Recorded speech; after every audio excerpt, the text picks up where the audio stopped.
In today's video, I'm going to teach you how to fix some websites that might not be loading or opening in any browser on your Windows 10 or 11 computer.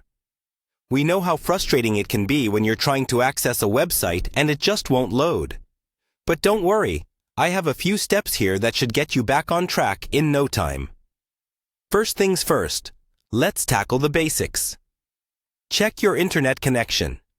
It might sound obvious, but sometimes the root cause is as simple as an unstable or disconnected internet connection.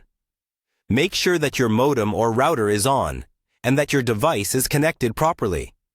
You can try visiting another website or use another device to check if the connection works elsewhere. If your internet is working fine, the next step is to try opening the problematic site in another browser. Sometimes a particular browser may have issues that prevent a website from loading. If you typically use Chrome, for instance, switch over to Firefox or Edge and see if that makes a difference. This could help you identify if the problem is isolated to one browser. Now, if the site is still refusing to cooperate, it might be time to clear your browser's cache and cookies. Over time, your browser collects data that can sometimes cause issues with how web pages load. Dive into your browser settings, navigate to the Privacy or History section, and clear your cache and cookies. This can often resolve loading issues by refreshing your connection to the website. Next up, let's use a handy command to take care of DNS problems.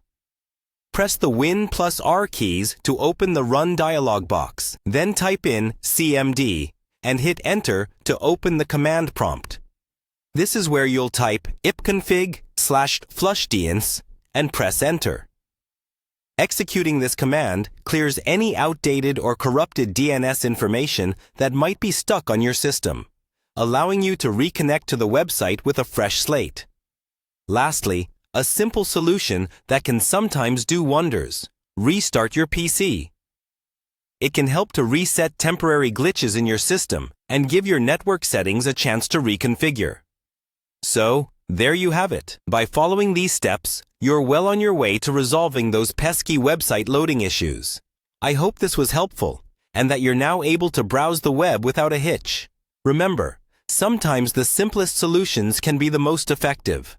Thanks for watching, and don't forget to like and subscribe for more tech tips and tricks.